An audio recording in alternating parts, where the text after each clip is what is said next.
The Kabbalah, or the Kabbalah, however you want to pronounce it, is the mystical teachings of Judaism. And it is the basis of all Western esoteric teachings. All of them. Christian, whatever, Rosicrucian. It's all based on this one study. And by esoteric I mean hidden or secret, as opposed to exoteric, which is revealed. The word Kabbalah basically means to receive. So from that we understand that this has been, over all the years, an oral tradition. It's been handed down from mouth to ear. And it's been around for almost 6,000 years, which is a long, long time. And as with many other occult or hidden teachings, or secret teachings, this study, the study of the Kabbalah, was not available to all. And a lot of misinformation and superstition was attached to this study. By tradition, it was only available to men. Interesting, we have one man here. We normally have one or two, and the room's always filled with women, which amuses me to no end. The student had to be of a certain maturity, of a certain standing in the community, and of a certain level of education. When I started teaching about 9 years ago, being Jewish, I received a lot of flack from people in my community because of this superstition. And one young man came up to me and told me I would be damned forever. 18-year-old young boy. But actually, when you study the teachings, there's a myth that most people quote when they tell you not to do it, and they say you have to be 40, married and male, and Jewish, of course, to study this. And if you think back where that myth comes from, let's say, even if it was only 1,000 years ago, if you were 40, married and male, there's certain, and Jewish, there's certain qualities that you had. First of all, you were educated. Jewish men could write and read, they studied. Second of all, you're 40, you're near the end of your life, the kids have left home. You're married, what happens when you're married? Who looks after you? The woman standing in the kitchen. So you've got time to study all of this stuff. So that's just a superstition. I haven't been damned forever. I haven't been struck by lightning. Before I started, I actually made a bit of a bargain with God, who I have a lot of conversations with, and I said, if you don't want me to do this, don't send me any students. So I'm still here. Don't know how much longer I'm going to be here for, because the students are very, very sparse this year, but for the moment I'm still here. And to start to understand the Kabbalah, we always study this diagram, I hope all of you can see it, called the Tree of Life. And I've got some photocopies of the Tree of Life I'm going to hand out. My cat chewed the corner of some of these. I might give Margaret the one that my cat chewed. Just hand them around, please.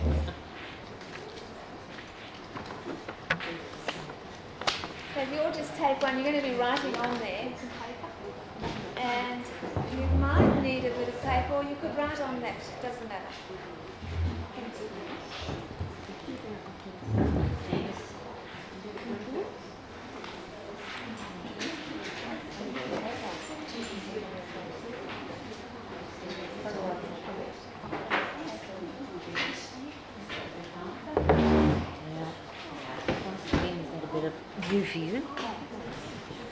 I've put a quote on the board. I've only put the beginning of a quote on the board. And it says, the tarot, the most satisfactory of all systems of divination, rises from and finds its explanation in the tree and nowhere else. I'll read the rest of the quote to you. This is a quote written by Dion Fortune. Most of you know Dion Fortune, the head of the Servants of the Light, which is an offshoot from the Golden Dawn, and somebody who's accredited with great spiritual knowledge. The rest of the quote says, that may seem a dogmatic statement to the scholarly historian searching for traces of the origin of these mysterious cards, and we may add, most lamentably failing to find it. But when it is realized that the initiate works on the tarot and the tree together, that they dovetail into each other at every imaginable angle, it will be seen that such an array of correspondences could be neither arbitrary nor fortuitous.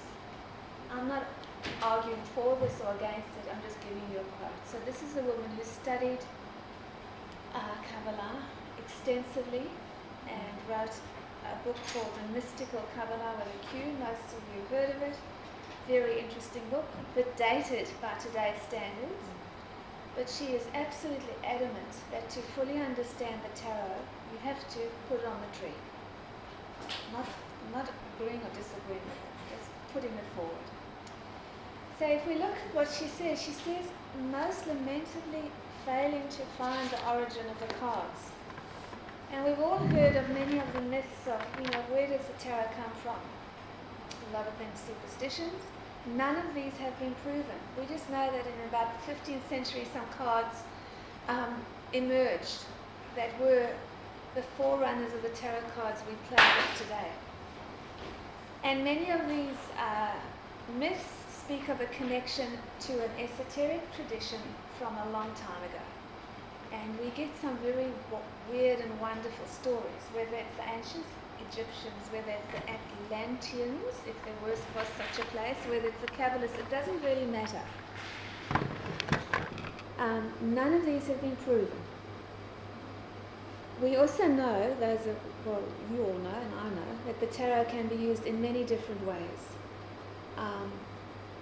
As a tool for divination, which most people think is the only way, most people out there, but we know a little bit different. As a system of philosophy, as a system of world truths, as a symbolic system to understand the psyche, and as a way of personal growth through understanding ourselves. Through understanding ourselves, the people we are in relationship with, and cycles of life. And I hope that most of you are concentrating more on the other rather than the divination. The divination comes as well.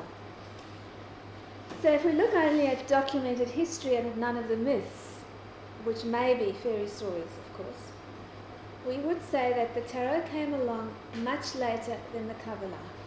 Kabbalah has been around for probably 6,000 years, but at least 2,000. Therefore, we can say that the Kabbalah was never originally intended to be used with the tarot.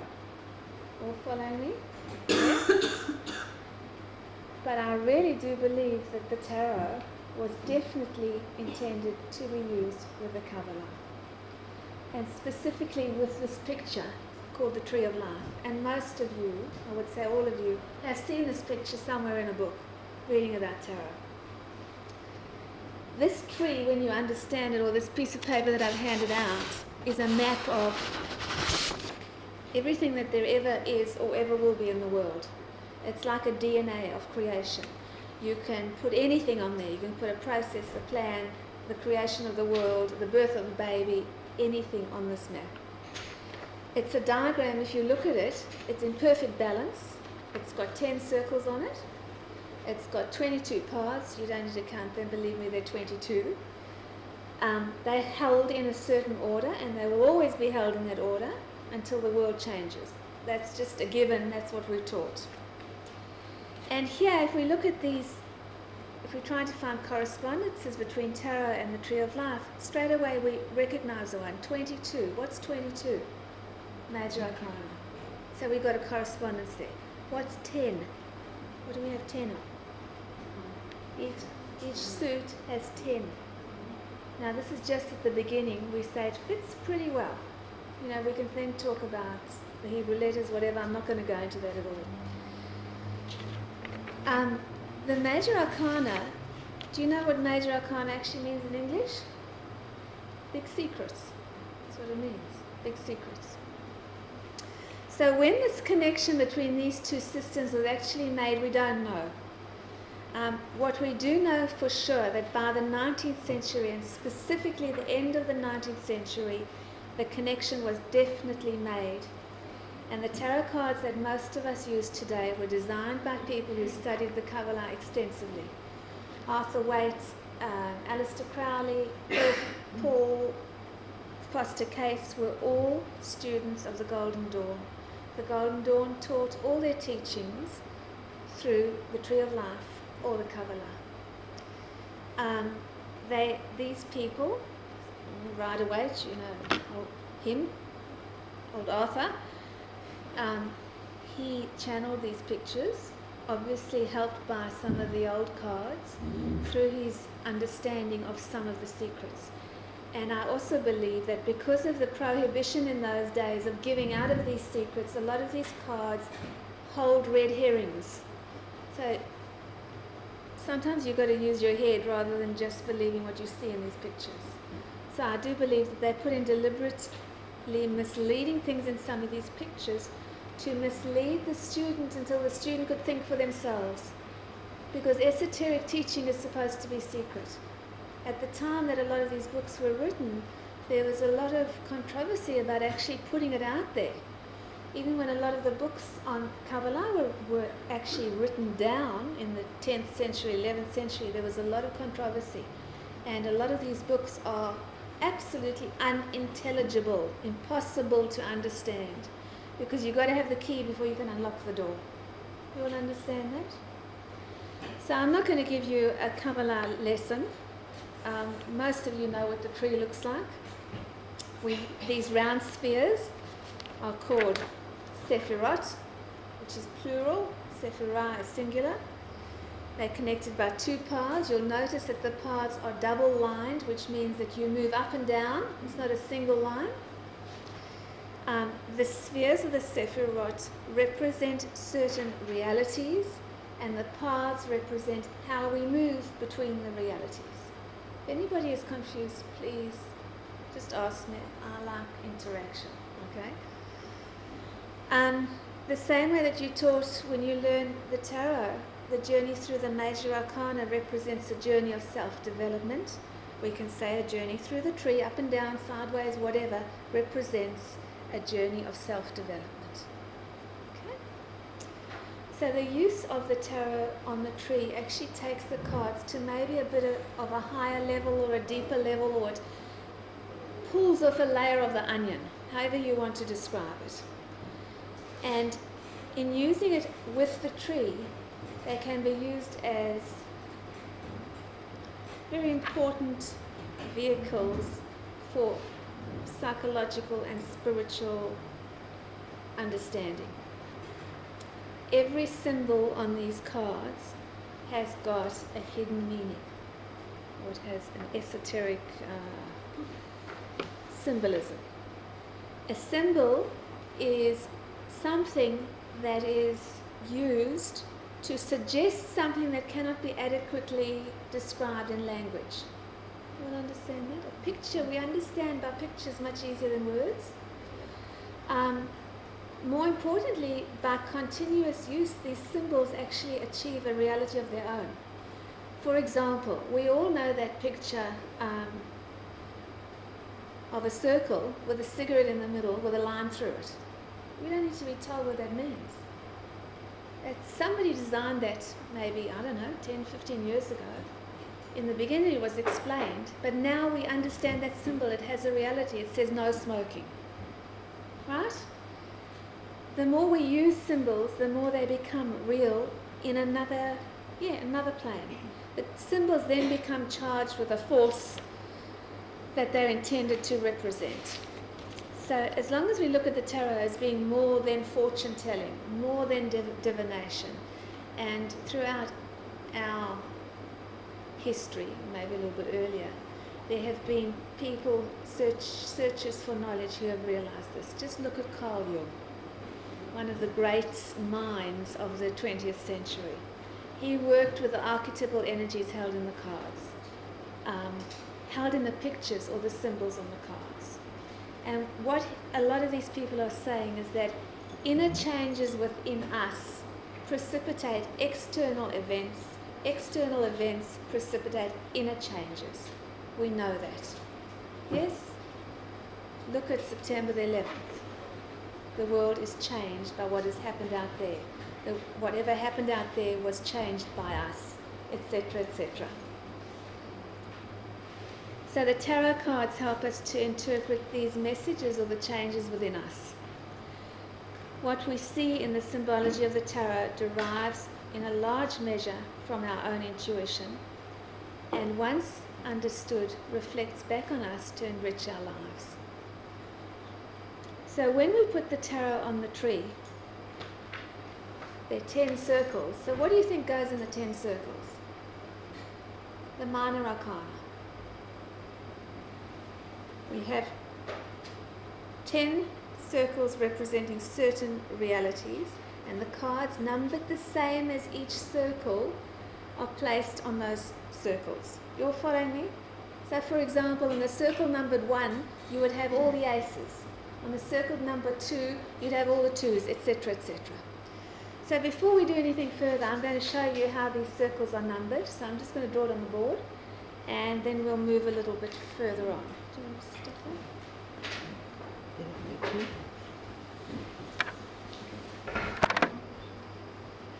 That's 5. That's 6. That's 7. 8. 9. 10. Yeah? So if we put all the aces up there at the top, what do you think that top sphere represents? What do the aces represent? Beginning. Okay. What is the 10? If we put all the 10s down there, what does that represent? Ends. Okay, endings. Easy, easy, easy, easy. The trouble with Kabbalah is there are too many people who think they're too clever, and they write books that nobody can understand, and it's such a simple, simple, simple system. Those of you who've studied with me know that. The 4 suits and the court cards are assigned to 4 worlds, which we're not going to discuss now, and also to the 4-letter name of God, which we're not going to discuss now. And I'm not really going to discuss the minor arcana either. It's too much, not enough time. But this is probably a really good book called Tarot and the Tree of Life. Not probably, it is a really good book, by Isabel Kliegman. I see there's one copy over there, I think, unless it's been sold. It's probably one of the better books dealing with the minor arcana on the tree. So if you want to read anything about it, read that. And the major arcana are placed on the paths in a certain order. If you can see that, you'll see them placed on the paths. If you can't see it, don't worry. They're all pictured on there. Don't worry about it. So the major arcana I explained to you are described as that which is required from one reality to the other. You all okay? You've all written in your numbers? Yes. They define stages of personal, psychological, spiritual development. So if we're studying ourselves and we're using the tree and the tarot cards, obviously the lessons that we learn about ourselves need to be applied to our lives. Else what are we playing with? So what we would do, for example, is let's say if you're drawing a card a day and you want to understand something about your inner working, and for example you get, let's say, the devil. We'll do this in detail in a moment. What you would do is you'd look at the path on the tree that the devil sits on, and you'll say, what realities does this connect? What does that tell me about what's going on inside me? Rather than when we first start learning tarot, we're given the pat words about the meanings of the cards. This is now maybe expanding it a little bit and letting us try and work it out for ourselves. Do you understand? When my daughter once wanted to learn tarot, and I kept saying to her, don't go and learn it. In fact, I tell a lot of my students, don't go and learn it, because what happens is when we get taught something, we stick with that something rather than letting our intuition move and say, oh, well, what does that look like? Therefore, what does it mean? And if we're given one word, that one word will always be stuck there. I see it so often with people who have been wrongly taught, for example, about the Hierophant or the Emperor, and they're stuck with that one word always, and it's so hard to break that. In the olden days, the Hierophant was always religion. You know, if you're dealing with somebody who has a bit of a thing against organized religion, they're always going to look at that card negatively. And it's a great pity. Okay. Again, if we're looking at a card a day, for example, and we're looking at the devil, and we're saying, what does this mean for me? At its most basic level, it represents some movement you have to make on that path.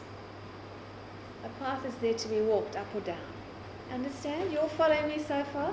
Yep. All right.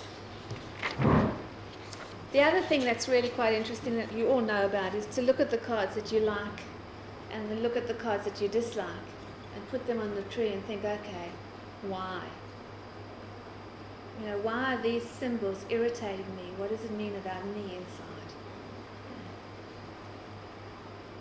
And obviously by purposefully studying these cards and working with the tarot, we do to a certain extent accelerate our development. I always tell my students studying the tree is like going through intensive therapy in a very short time, because it explains what's going on inside. So what I'd like to do is to give you keywords for each sphere. So even if you know nothing about the tree, you'll understand what the sphere means. Okay? And you'll get a hint of this because you know what minor arcana sit, where they sit. So number 1, this one up here. The key word for that will be beginning. Don't worry about what the Hebrew word for the sphere is, it's not important. It's the beginning. And another word that could probably sit there, those of you who know about tarot. What other thing are the aces? They're inspiration. You know, it's that hand of God giving you something. It's like, wow. So let's put inspiration there as well.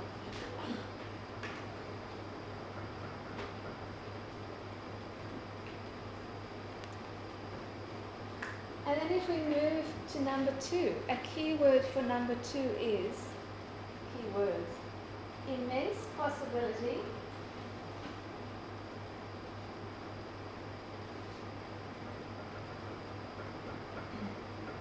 and also I'm going to put underneath chaos with maybe a question mark next to it. I'll just explain a little bit. Anything on this side of the tree has got incredible energy. It's like a volcano. The higher it is to the top, the more energy there is. So the first time you touch something on this side of the tree, it's got so much energy, it's like being in the center of a volcano. It's immense, immense power, and with immense power can come chaos. You know that. When your mind is so filled with ideas, you've been so inspired, unless you calm down, what's going to come out? Garbage. You open your mouth and that. Yeah? Slow down. Okay. Anything on this side of the tree has an energy of stillness. So that's chaos, that's stillness. So we would put up here, stillness. And we would also put gestation.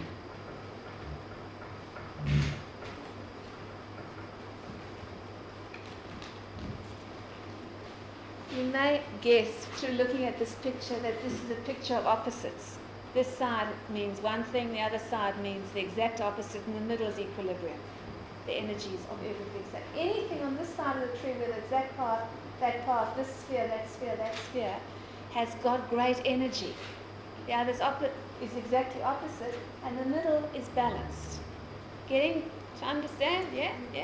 When you go home, and you start playing with your minor arcana, you can maybe get a deep understanding of why the 6s would be balanced and why the 9s would be balanced, for example.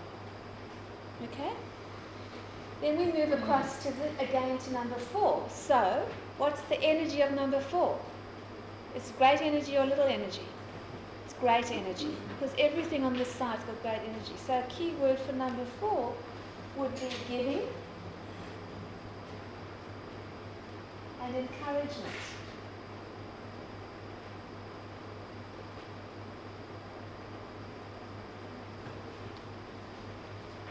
Interesting when you think of the 4 of Pentacles. How does the 4 of Pentacles fit on there?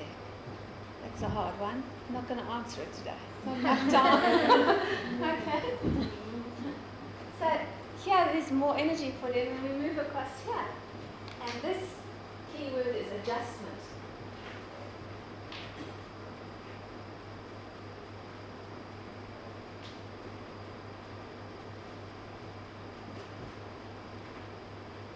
The middle, number 6, we've got a few keywords. Balance. Why would we say this is balance? Yeah, just look at the picture. You see how simple this is? Everything is connected to it, it's holding it together. If it wasn't there, everything would fly apart. Balance. Control. And then a negative aspect of control, because all these have got positive and negative aspects. Power. Power can be good and bad, but most of the time it's bad. So isn't it interesting to look how power can come from balance? You know, that very centered person, the guru, yeah, dangerous. Okay, then we move across here to 7, and this is emotions and creativity. What's the energy of creativity? It's alive. It's energetic. Okay? We move across here, and this opposite of emotions is thoughts, communication,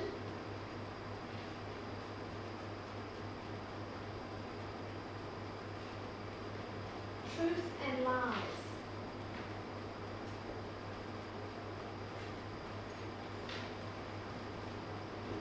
Okay, number 9, keyword unconscious or unknown.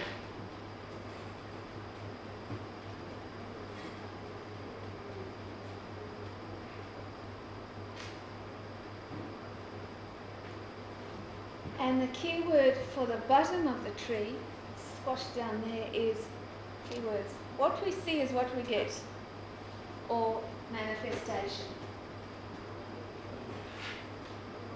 I'm just going to put what we see is what we get.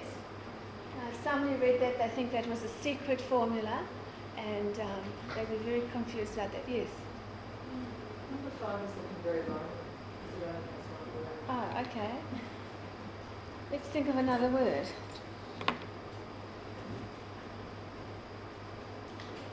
Come on, students, give me a word for there that's not a negative word. Severity. I don't like severity. I'm sitting in the middle. All right. Adjustment. I don't like severity. It's not form. It's change. Throats or something? No, it's not change.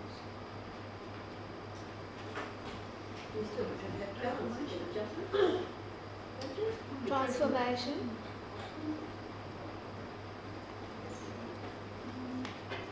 I'm going to put change there. Change. The difference of transformation. Because there's an aspect of this number 5 that's quite harsh, and that's, I didn't want to development. It's not really development, because that's where you leave something behind. Okay? So you're getting an idea? Yes? Now we play with the cards and we say, right, if there's a card stuck on there, what does it mean? So, what I would like you to do is take out your major arcana, please.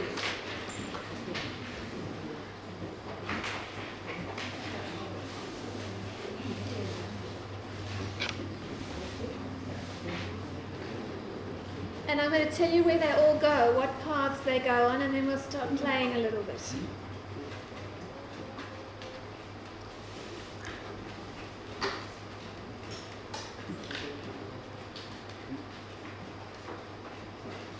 Okay, so let's, on this path now, here connecting 1 and 2, the Fool sits there.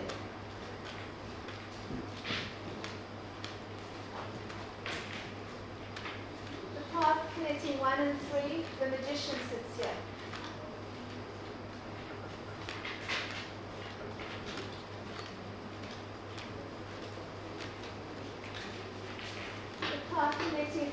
2 is the Empress.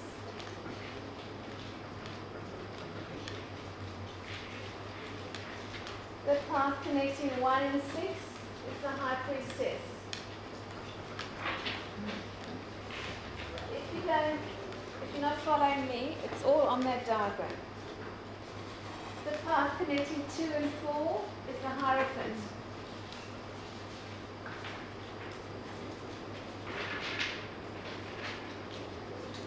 The path connecting 3 and 5 is the Chariot.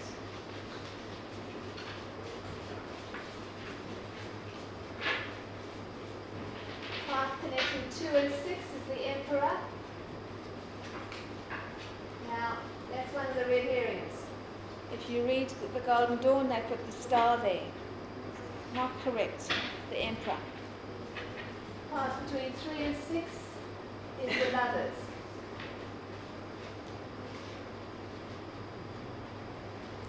Path between 5 and 4 is Strength. Path between 5 and 8 is Hangman. Path between 4 and 7 is Wheel of Fortune.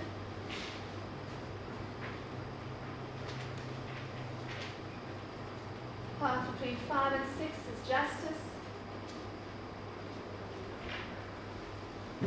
Path between 4 and 6 is Hermit.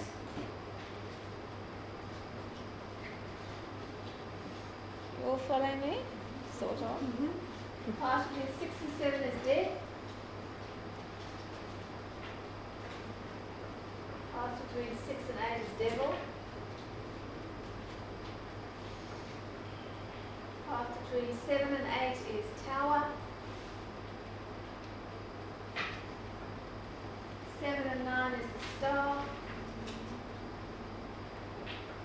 8 and 9 is the Sun. 8 and 10 is Judgment. 9 and 10 is Universe. And 7 and 10 is the Moon.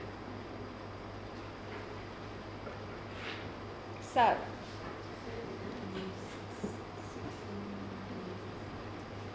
six and 7 is Death. Let's play a little bit. Let's say, okay, we're going to look at the Devil. I've drawn, for example, let's say, every day for the last week the Devil card out of my tarot cards, and I'm saying, all right, this is a biggie. I haven't really, Jill, don't look so frightened. She looks so shocked. So this is a biggie. What does it really mean? Are you all okay? Yeah? 6 and 9 is, I'm sorry, you're right, Temperance.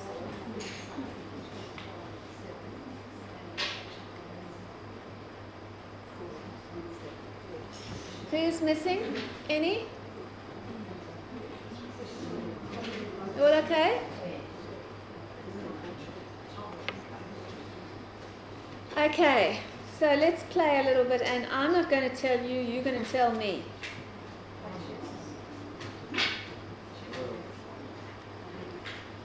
I keep getting this card. I want to know what this means about my psychological or spiritual development. I look on the tree of life and I say, okay, this card sits there. That connects the two spheres, thoughts, communication, truth, and lies, to balance, control, power. What does that tell me of what's going on inside me? Remember, this can have a positive meaning or a negative meaning. Usually when we say we're moving along the path, we are learning the lessons in a positive way, we would hope. If it's a negative meaning, we'd say we're stuck. So what's going on this path? What does the devil mean for me? It might mean that you're being controlled by your thoughts, and maybe negative thoughts, and what people, rather than having control of what they really think is the right Absolutely. thing, just your logic, that's good having control over you. Yeah, absolutely. And then, if you say, okay, that makes sense, and you look at these pictures, there are these two figures chained in the darkness. the devil is holding some light down there. It's not lighting up the place at all. So this is saying that there's something going on, whether it's truth, lies, who knows, but some light needs to be shed on a certain matter. Yes? Do you all get that? That's how you play with it on the tree. Whereas, when you first learn tarot, you say devil, fears, responsibility, guilt, whatever the blah, blah, blah is. This takes a little bit more than that. Okay?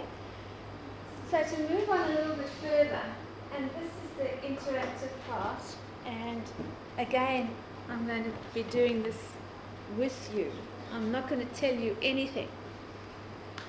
We're going to look at the tree and we're going to say, okay, nothing is an accident. Everything is meant.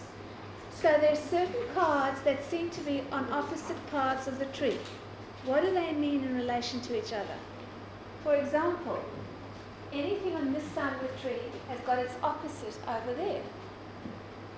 That's got its opposite over there. Therefore, there's some kind of relationship between the Fool and the Magician, we would say from that map.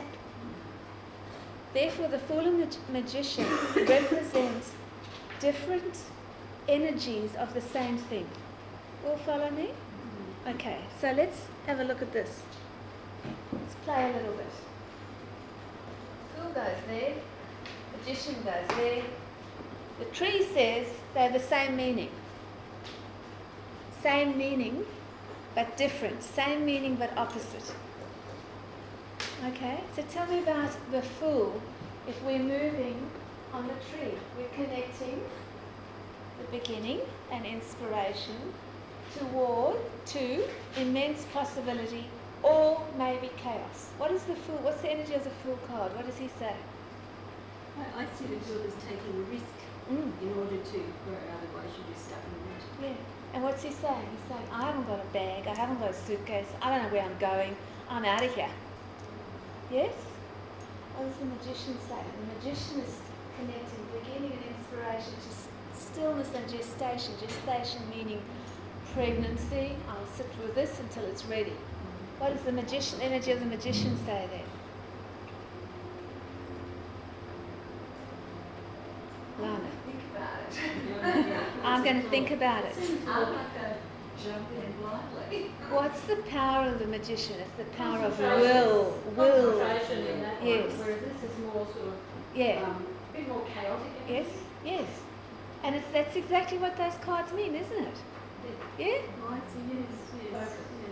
So it's the same meaning in inverted commas, but in opposite. So one is sort of the impulsive energy Yes. and the other is the thoughtful energy. And the Fool says, I have no map. I don't know where I'm going. I know I've got to go. I'm getting a big kick in my bum. I'm jumping. The Magician says, I've got an idea and I will manifest it on the table. To manifest it on the table, I have to concentrate, don't I? Black pillar, that pillar over there is stillness. It's 4. This pillar is, Okay? Get it? And maybe a little bit of a different energy understanding of those two cards. So we're going to do that all the way down the tree. Okay? Yep. Next one. Next two, actually. I'm not doing the cross paths yet, and I'm not doing the middle. I'll explain why. We're just going to do the opposites. So here we have this terribly misunderstood card. We've got the Hierophant on that side, and we've got the Chariot on the other side. The tree says they're the same meaning. They mean the same thing. They have the same energy, only different, opposite. So tell me about the Hierophant. What's he connecting? Immense possibility to encouragement, giving. What's the meaning of Hierophant? Oh God, she's taking a picture of me. I forgot about that. I forgot about that. Okay, I'm ignoring you. What does the word Hierophant mean? Where does it come from? It comes from a word, that's why we associate it with the Pope. Pontifex. What does pontifex mean? Bridge. The original meaning of the Hierophant is a bridge between higher and lower. The Hierophant, we're talking about higher intuition, aren't we? Higher knowledge. The energy of the Hierophant is he doesn't have to test anything. He knows he's getting the truth. If you've got a problem, let's say you have a problem and you keep drawing the Hierophant, don't look at that negatively. Say, I'm getting the answer. There's some decks that call in the High Priest, and I much prefer that to the word Hierophant, because the High Priest says, I bring in inspiration. And the inspiration, when it works correctly, is going to actually give me encouragement. What does the Chariot say?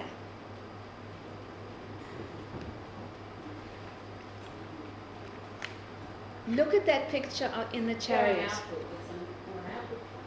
Well, it's not really, is it? What's he wearing? He's wearing armor. He's in concrete. Is this a very active card? No. Remember, anything on that side of the tree is about the will. He's saying, I have to focus. I have to be brave. We call the Chariot the greater hero. For me to move, to make changes, I have to be very, very focused. I can't just move. You see the difference here? They're both about understanding some higher truth, but it's much different energies. Yeah, any questions? No. Okay. Next two. And again, this is probably going to be a bit tricky. The Emperor and the Lovers. You had an article in one of the recent Magicians about the Lovers. Tell me about the Emperor and the Lovers. What's the Emperor connecting? Immense possibility and chaos to balance, control, power. So the energy of the Emperor, as the energy of a card, is I have to bring some stability into this. I have to be rigid and still, and there's got to be rules and regulations and laws. The Emperor is often about society, to bring some balance into the situation. Yes? Mm-hmm. Anything else? I'm doing all the talking. I said I wasn't going to. Tell me something else about the Emperor. Well, he looks very single. He looks very single. As opposed to the Lovers. Looks very solid. Yeah, yes. But not sharing so much there. The energy of that card is saying I have to bring some chaos into stability.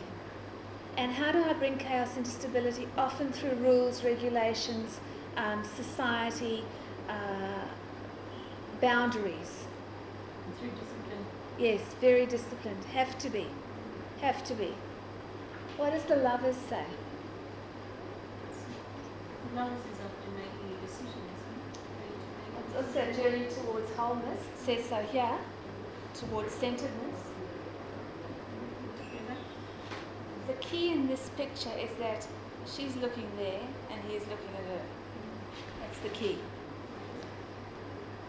It's always depicts some kind of choice, some kind of moral choice leading towards wholeness. And the Lovers is, as Lyndall is going to tell you, it's not single. No. No. It's duality. And I also Yes. said it's sort of breaking boundaries in It a is way. breaking, yes. And it's coming from the still side of the tree. You see how these are absolute opposites? This is the chaotic side of the tree. It says we need stability. This is the very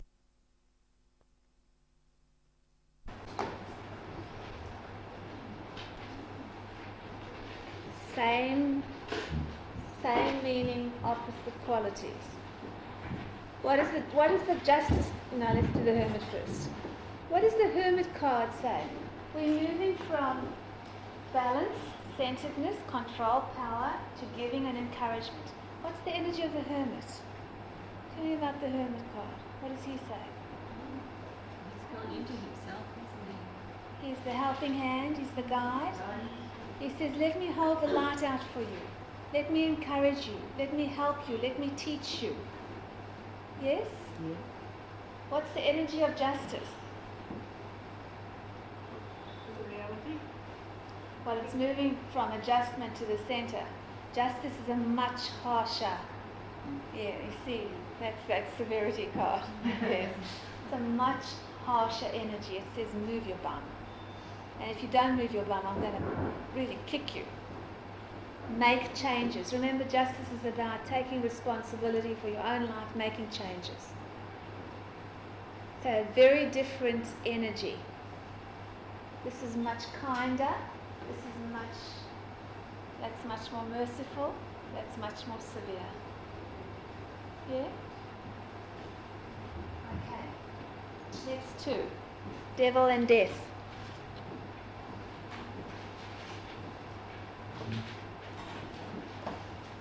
Devil we've spoken about. Truth and lies. Either negative or positive. If we're moving along the path, we're dispelling the fog. We're seeing the truth, so that we can get to a point of balance and centeredness. What does death say? Surrender, change. Change. Yeah. What happens when we move from, when we see that card, first of all, emotions come into play, doesn't it? Straight away. Okay. This is saying that change is inevitable. Go into it creatively. Don't get stuck. Because you have to die to get wholeness. You have to die to get centeredness. You have to die to get control. Okay? What about the sun? No, wait. Hanged Man and the Wheel of Fortune.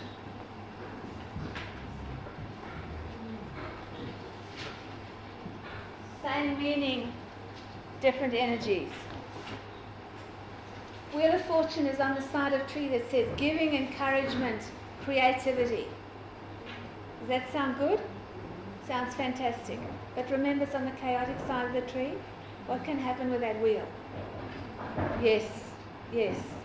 What is the hangman's in between adjustment and thoughts? So what's he doing? He's hanging there and he's thinking about it. What happens when you get stuck? You don't want to do that. Yes? The same way when you get stuck there, you're stuck in chaos. If you're stuck there, you're stuck in stillness. Stuck there, you're stuck in stillness, etc., etc.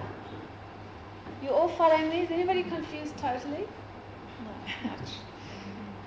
Okay. The star and the sun.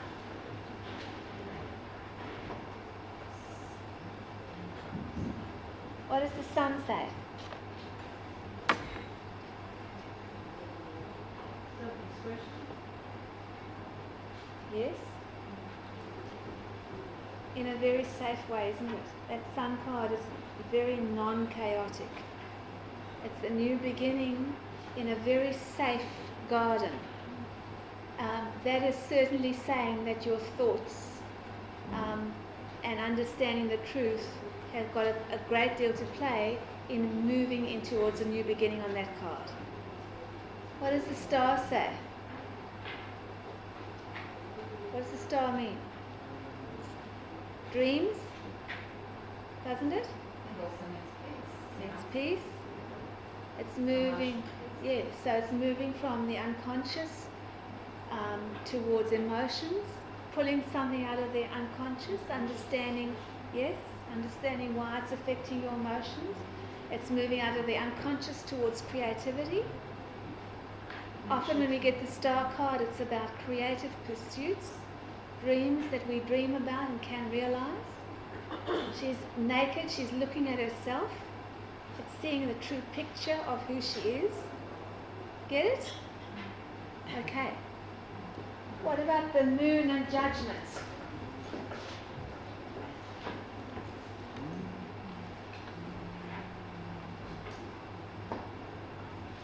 What is the judgment card? What does it show you in that picture? There's a big trumpet in your ear and he's saying, wake up. He's pulling you up. What's the picture of the moon? There's something being pulled up too, but it's a little bit slower, isn't it? It's this creature. You see how they're both coming out of, let's call it the swamp, they're both coming out of water. Judgment is loud and clear. It's communication. It's saying, I'm waking you up. The moon is saying, oh, you know, emotions, it's hard, it's 2 steps forward, 1 step back, it's unclear, it's things under the surface. You see? Yeah? Okay. This is clouding the issue. This is clear. It's clear thoughts. Quite clear. You can't miss the message in this card. He's saying wake up. This one is very expressed. And then we have, remember I said the middle pillar is all about balance. So here we have 3 cards.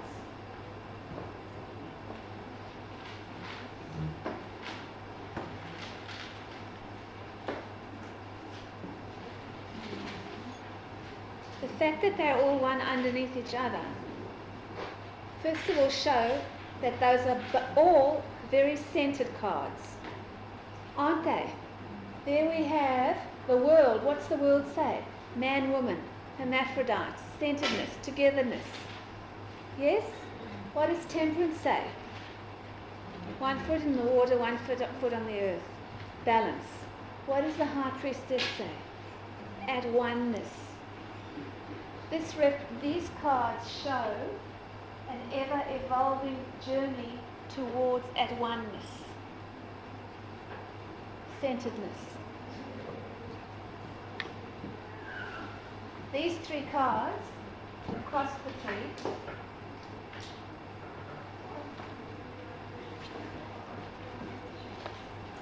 all mean the same thing too. Power, strength, empress. What do you think they mean when I say they all mean the same thing?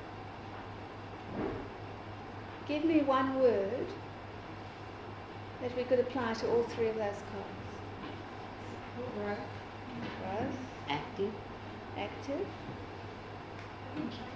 Change.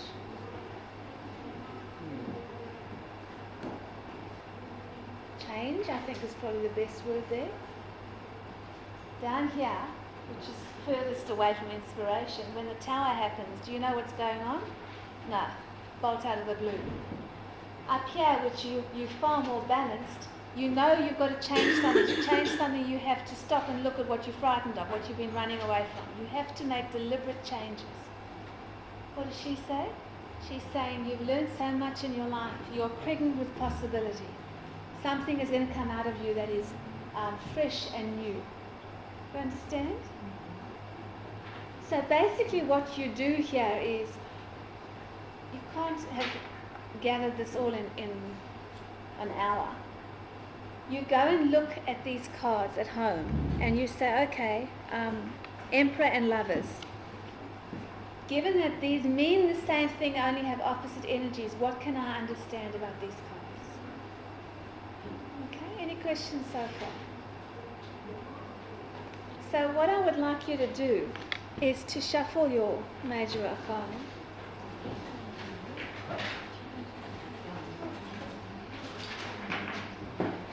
And while you're shuffling, concentrate on one of 2 things. You're going to take a card to represent either your spiritual growth or your psychological growth. In other words, where you are.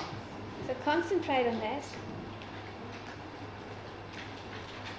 And then you'll draw a card, and that card will tell you that in either your psychological or spiritual evolution, what lessons you have to attend to keep moving. Okay? Let's shuffle and draw one card.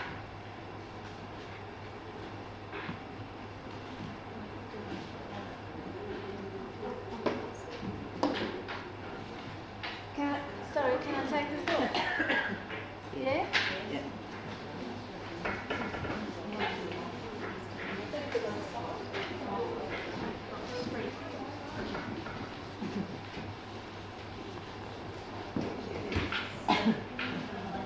Okay, any surprises?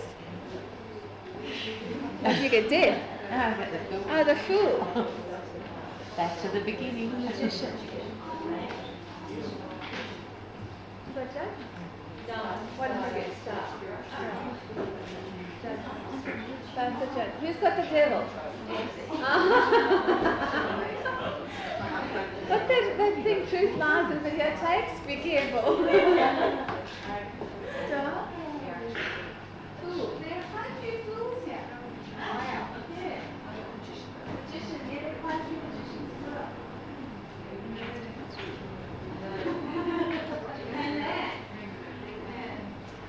Okay, you've got to think about that. I'm not going to tell you what it's all about. You've got to think about it.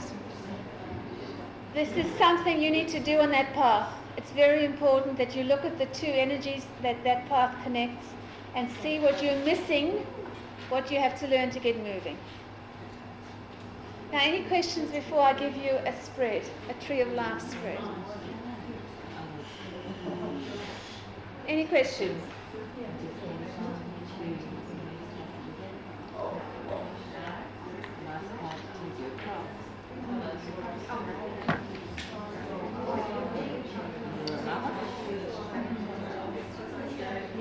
Are you all happy? Hello? You all happy? Anybody got any questions? No? Okay. You will have seen in your books dozens of Tree of Life spreads. Just because the map is there, a lot of people think they're just going to give you a spread that has got 10 positions. Some of them are a few of them are good and some of them are really, really awful.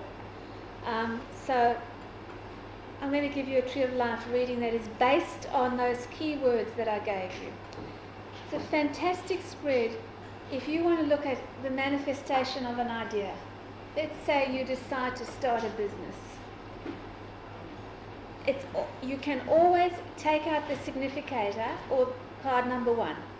So let's say you want to start a business, you take out a card of maybe 10 of Pentacles or 3 of Pentacles and you put it at the top. If you are inquiring about the development of a relationship, for example, you put whatever, maybe the 2 of Cups at the top and at the bottom you'll get death or something like that. You don't have to, you can just concentrate on the question and you do the spread in the order of 1 to 10. You don't have to do it in the shape of the Tree of Life. You can just lay them one underneath each other or one next to each other. It doesn't matter. So I'm going to give you the positions and then, is there time for everybody to do a spread? Yeah? Yeah. Okay. All right. So position number 1 is the beginning again for the inspiration. And you can choose this card before.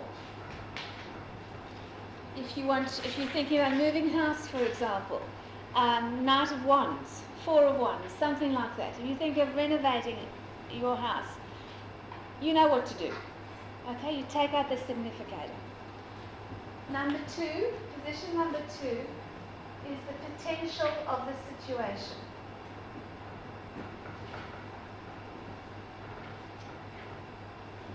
Now remember, potential doesn't necessarily mean what's going to happen, and potential can often be much bigger than what really happens. So, I've got an idea, I want to go and live by the beach. The potential of that is huge. I could get a penthouse for $5 million. What I end up with down there may be a little shack, for $50,000. Garage for $50,000. Okay, number 3. What you need to think about.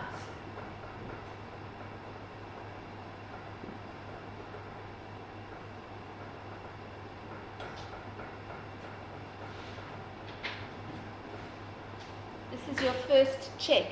Slow down. Let's think. Number 4.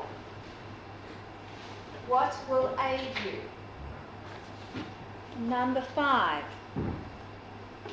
What needs to be changed? Number 6. Your strengths in the matter. Number 7. What your emotions tell you. Number 8. what your intellect tells you.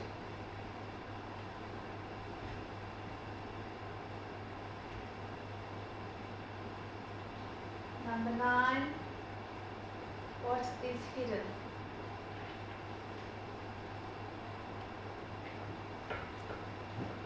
And number 10, the result.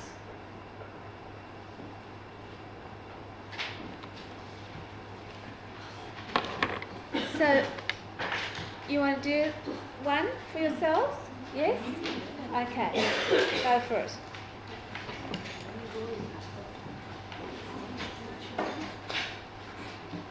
Can you use both decks or just Yeah, use the whole deck.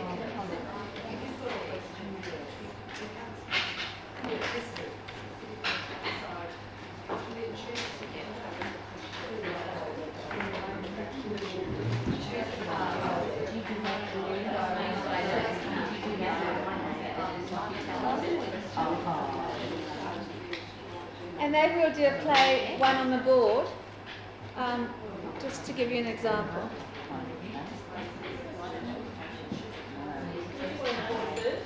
Do one on the board first. Okay, let's do one on the board first.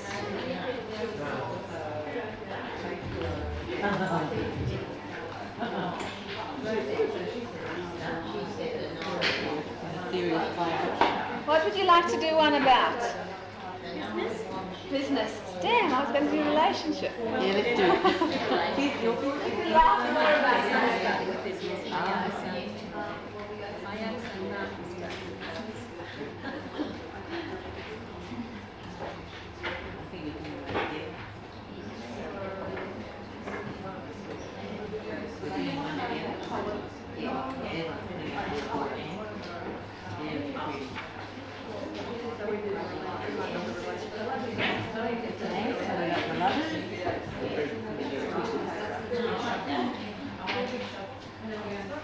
Starting off with a bang anyway. I'm starting with a bang, but I'm going to end it terribly, I have to tell you. Is that right?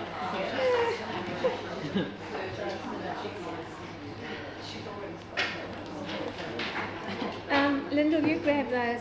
See if you can find the ace of cups.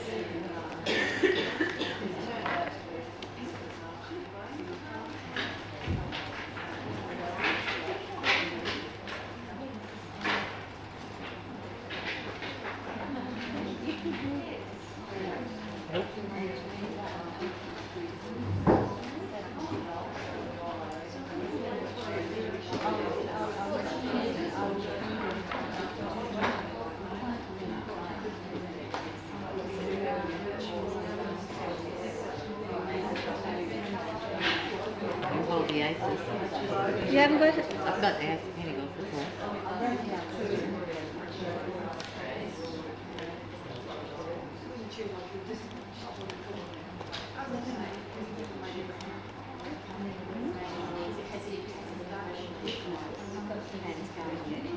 You must have the ace of cups. Have you got the hermit? Yep. Okay, give me the hermit.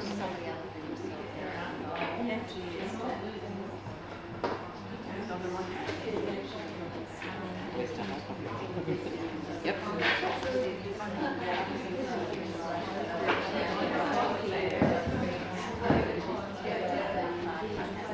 You've got the ace of cups.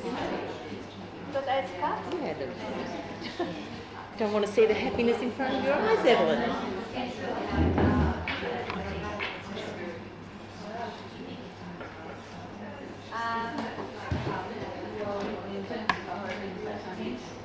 Have you got the 9 of cups? I don't think so. No, I want to do this because I can make fun of this one.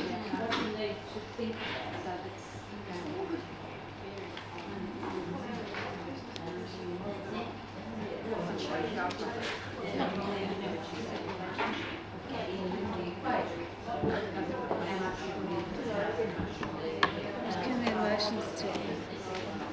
Can I see the book?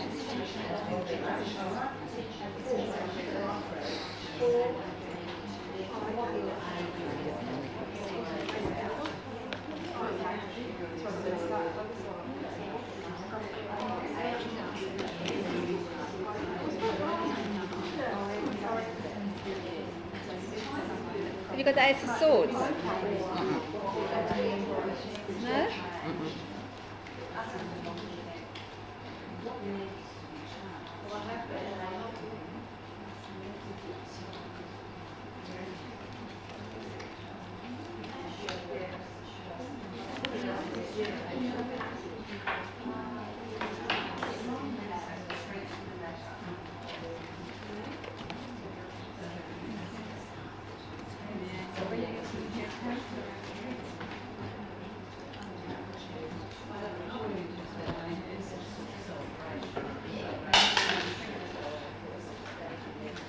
What am I missing?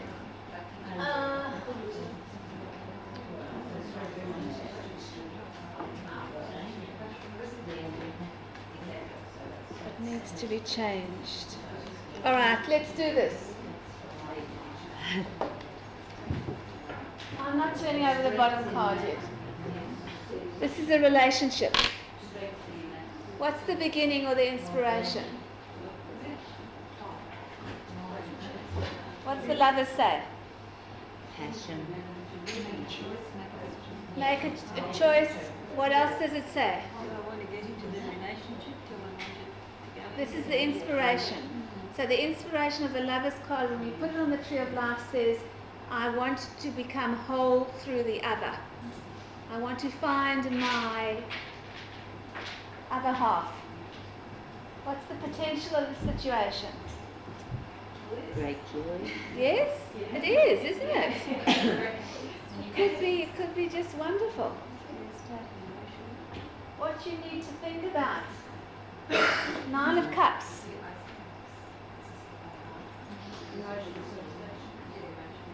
Now, I want you to look at the difference between that card and that card. What's he doing? Or she doing? Depth versus Huh? depth versus being superficial. What's she doing? She's keeping what she's got. Unlike this card, which is potential, it's the hand of God saying, here, take. It's so much. There's already a distance between the cups and this person. So this spread is saying, hey, just hang on a minute. There's something going on here. Okay? What will aid you? The Hermit. What will aid you in this situation? What is the Hermit on here? Sorry? Wise counselling. Helping hand. Loretta, what's wrong? I was just saying, that's what I did. I actually got the Ace of Swords in 3 and the Ace of Cups. Well, we can look at it in a moment. I'm just playing with this. Okay. What needs to be changed? Five of Pentacles. That's sort of down and out card. Yeah, down and out cards. Sort of like That's two people in poverty, aren't they? They're not looking at each other. I mean, straight away on the Tree of Life, that spot over there is telling you exactly the adjustment that needs to be made to manifest something. And that is saying these two people aren't even speaking to each other. There's great potential. That's the 5. It's in the position of 5. There's great potential, but they're speaking different languages. Okay? What's your strengths in the matter? Person who is actually doing the reading gets the Chariot. What does the Chariot say? Enormous willpower. If you really want this to happen and you take off your armor and you break down the concrete that's up to your waist and you focus, you actually could make this happen, couldn't you? And how could you make it happen? By working with that. Yes? But then we get bogged into the stuff because relationships is about this. What do your emotions tell you? The moon. What does the moon say? So much and it's so hard and it's so wet and you know, you'd rather not have the sun there. Yeah, yeah. who's tapping into so much of your unconscious. Unconscious. patterns and Well, what happens when you try and find your other half? That's what happens. Okay? What does your intellect tell you? Now remember, this person we know has very strong will. That's why the Ace of Swords is there. The intellect says, cut out all this emotional crap and look at the facts and do something about it. Take action. But we have a problem. Very big problem.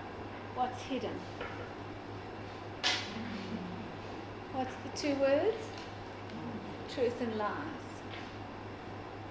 Okay? So there's a bit of a there's a problem.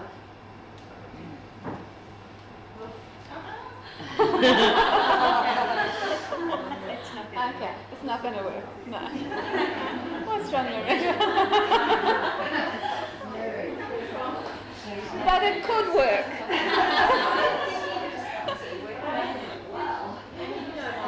I know. You actually understand it. Because you know the tree. You can understand as if you know the tree.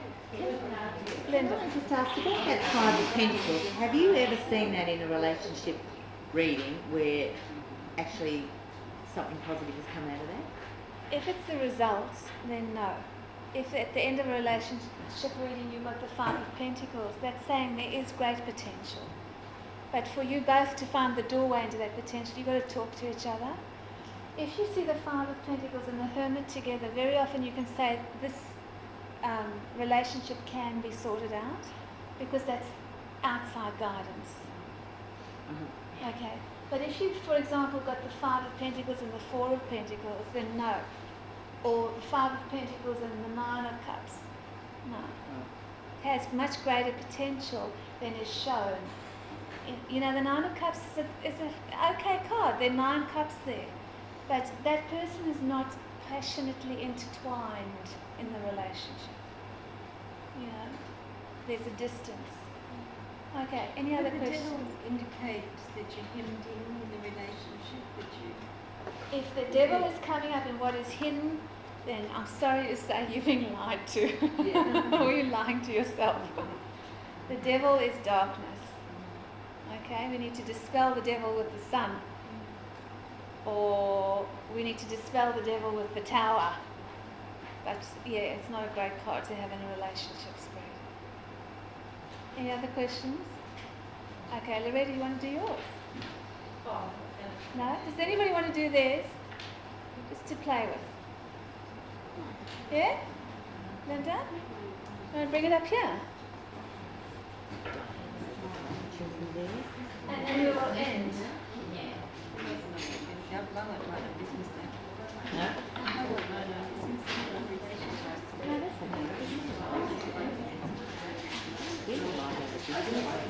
Have you got your cards?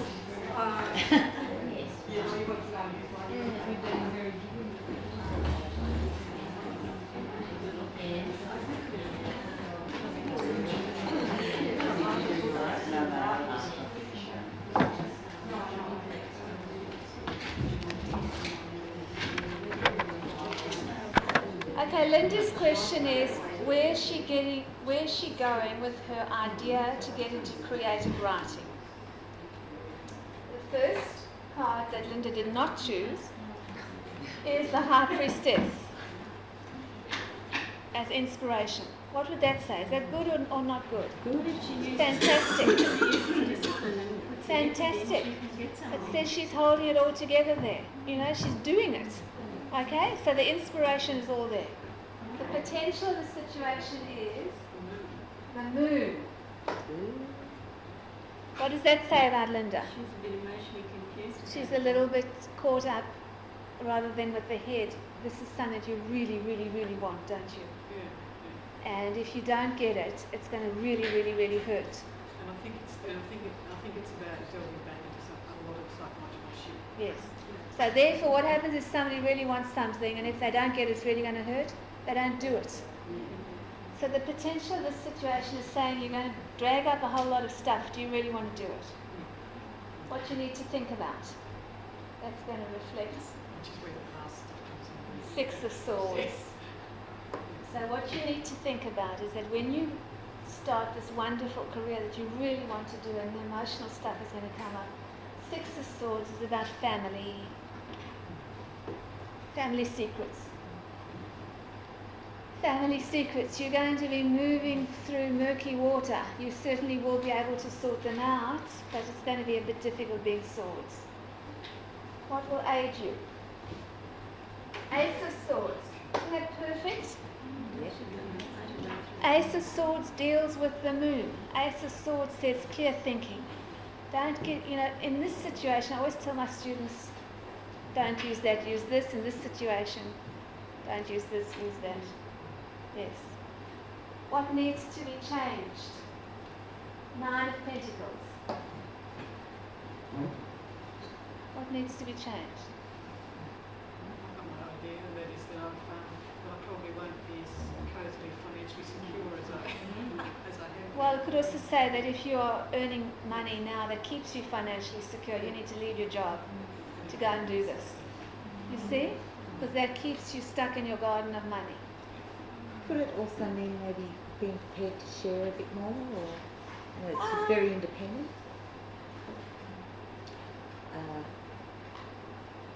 I don't know. I'd see that more with, the giving cards. I see this as uncomfortable. So get uncomfortable and then you might do it. Your strengths in your strengths in the matter. This card tells me that she's got to do it. The star. What does the star say, remember? Creativity. Manifesting your creativity. Looking into the pool of the unconscious and bringing it out there. Yes. What your emotions tell you. Oh, God. What a pain. 4 of Cups. What do your emotions tell you? Tell me. I think they're telling me that I really need to just get on and do it. The emotions are telling you you're really scared. This is an emotional, not an intellectual fear. Yeah. What does your intellect tell you? She doesn't like this. She's very sorry she volunteered. Queen of Wands. What does the intellect tell her? Hey, you're really good at this. You've got great potential. You're very talented. You have inspiration. What is hidden? The little Page of Wands. What's hidden? Huh? A new life. That would warrant looking at. It's hidden. I think it has something connected to that. What sign are you? Sagittarius. Yeah. What's hidden? Little Linda. Linda as a child. Okay, it has to do with something over there. That's it. Yeah. Result? The Emperor. What's the result? This can go either way. It can either be great success, financial security, stability, or it can be saying, I'm sticking with what I've got because I'm not going to go there. So I would have liked to have seen some wands cards down there. Yeah. You understand that? Yeah? Because 9 is about the unconscious and what's under the surface, it's usually, there's a very pointed message there. Okay? It looks like it would be a very cathartic experience, though. Yes, it will. Yes, it will, because some family myth is going to be exposed to the air. And when we have a family myth or something that we use as an excuse, sometimes it pays us not to expose it to the air. Yeah? Because we can say, I don't want to go there because, and once you've been there, you realize it's like the strength card. It's not such